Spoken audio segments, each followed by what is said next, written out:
ही प्रेम YouTube channel में आपका स्वागत है और बने रहे हमारे वीडियो के पूरा अंत तक। मैं आपको बाइबल स्टडी के बारे में कुछ ऐसी गहरी भेद लेकर आया हूं जो आपको बताने वाला हूं। मेरे प्रियो, बहुत सारे पास्टर, बहुत सारे लोग जो है नहीं बताते हैं और मैं बहुत रिसर्च के बाद यह वचन आपके पास लेकर के आया हूं। मेरे प्रियो, आज मैं बताने वाला हूं कि बाइबल की ऐसी कुछ गहरी बात, और उसको मैं बहुत सारा अध्ययन किया, बहुत सारा इस पर मैंने रिसर्च की, मेहनत की, तो वो जो है वचन हमने लाया और मैं ये वचन को आपको यूट्यूब के माध्यम से मैं पहुंचाना चाहता हूं। तो बने रहे हमारे वीडियो में, देखते रहें पूरा वीडियो हमारा।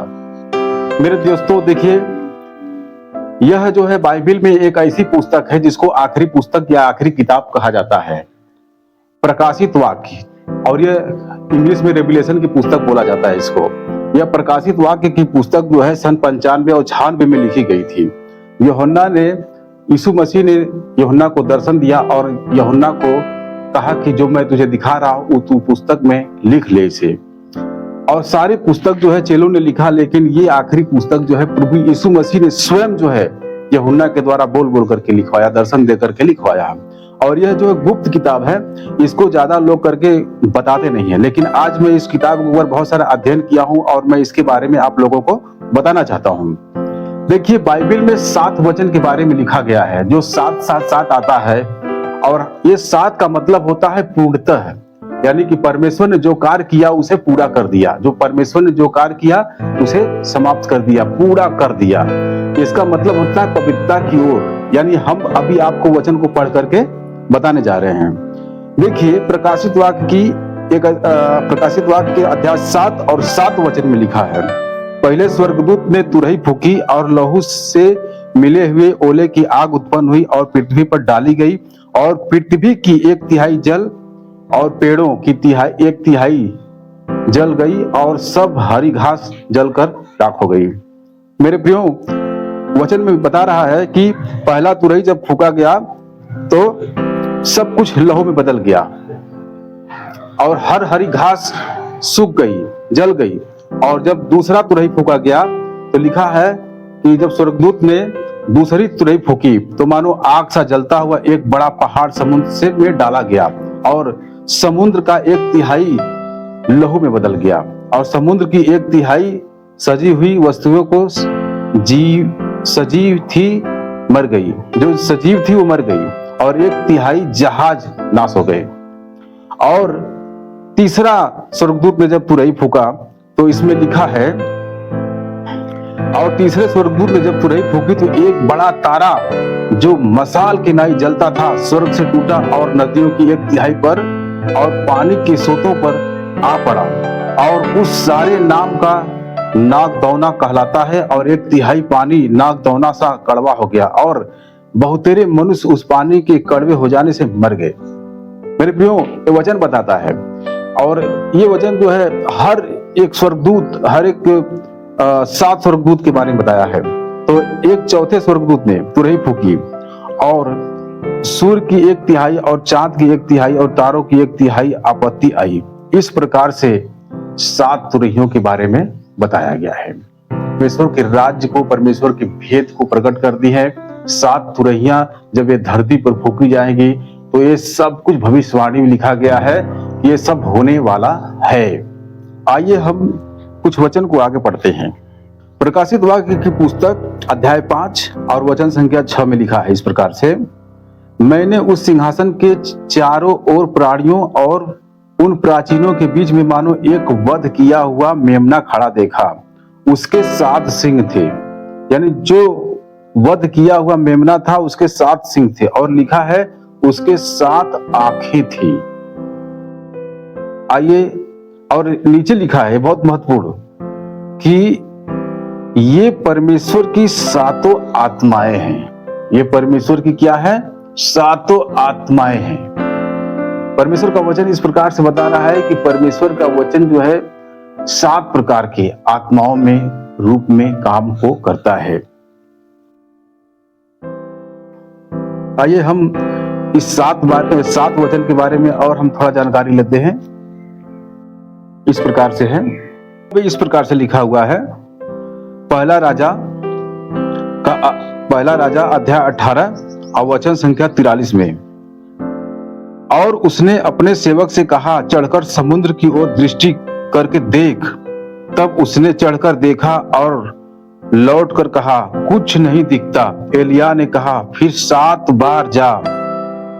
7वीं बार उसने कहा, देख, समुद्र में से मनुष्य का सा हाथ, एक छोटा सा बादल उठ रहा है। एलिय्याह ने कहा, अहाब के पास जाकर कह कि रथ जुतवा कर नीचे जा, कहीं ऐसा ना हो कि तू वर्षा के कारण रुक जाए। मेरे प्रियो, यह वचन बता रहा है कि एलिय्याह जो है एक बार 7 बार प्रार्थना किया और अपने चेला को भेजा कि जा करके देख, क्या समुद्र से कुछ मंथन हो रहा है, कुछ बादल हो रहा है। तो उसने जाकर के देखा तो बोला नहीं हो रहा है। उसने 7 बार प्रार्थना की और 7वीं बार जब एलिय्याह ने प्रार्थना किया तो आकाश से हथेली के बराबर एक बादल उड़ता हुआ आ रहा था। मेरे प्रियो, ये वचन बता रहा है कि 7 बार एलिय्याह ने प्रार्थना की। 7 का मतलब होता है पूर्णतः। परमेश्वर चाहता है कि मनुष्य जो है हर समय एक कार्य को जो करे वो पूर्णतः तक करे। जिस तरह से परमेश्वर ने 6 दिन को कार्य किया, 7वें दिन विश्राम किया। आइए हम 7वें भेद को और प्रकट करते हैं। यहोशू की पुस्तक अध्याय 6 का लिखा है 6 का 3 में, सो तुम में जितने योद्धा है नगर को घेर ले और उस नगर के चारों ओर एक बार धूम आए और 6 दिन तक ऐसा ही करना। मेरे प्रियो, यह वचन बता रहा है कि 7 नरसिंहे लिए हुए चले और 7वें दिन तुम नगर के चारों ओर 7 बार घूमना। जब वह 7 बार उस नगर को, यरीहो की दीवार को 7 बार उसने चक्कर लगाई और 7वें बार उन्होंने जोर से यहोवा परमेश्वर का नाम लेकर चिल्लाया, यरीहो की दीवार गिर गई। मेरे प्रियो, बता रहा है कि जब 7 बार उसने चक्कर लगाई तो इन्होंने जोर से यहोवा परमेश्वर का नाम लेकर पुकारा और यरीहो की दीवार तुरंत ढह गई। मेरे प्रियो, ये वचन बता रहा है 7 बार का अर्थ होता है पूर्णतः। आइए हम फिर से 7 बार का एक भेद और हम प्रकट कर रहे हैं बाइबल के माध्यम से। लिखा है उत्पत्ति ग्रंथ अध्याय 2 और वचन संख्या 3 में लिखा है, और परमेश्वर ने 7वें दिन को आशीष दी। परमेश्वर ने 7वें दिन को क्या दिया? आशीष दे दिया। लिखा है, और पवित्र ठहराया, क्योंकि उसमें उसने अपनी सृष्टि की रचना के सारे काम से विश्राम लिया। परमेश्वर ने 6 दिन काम किया, 7वें दिन को परमेश्वर ने आशीष दे दी। 6 दिन तुम काम करना, 7वें दिन विश्राम करना, 7वें दिन प्रभु का भजन करना, 7वें दिन प्रभु की महिमा करना।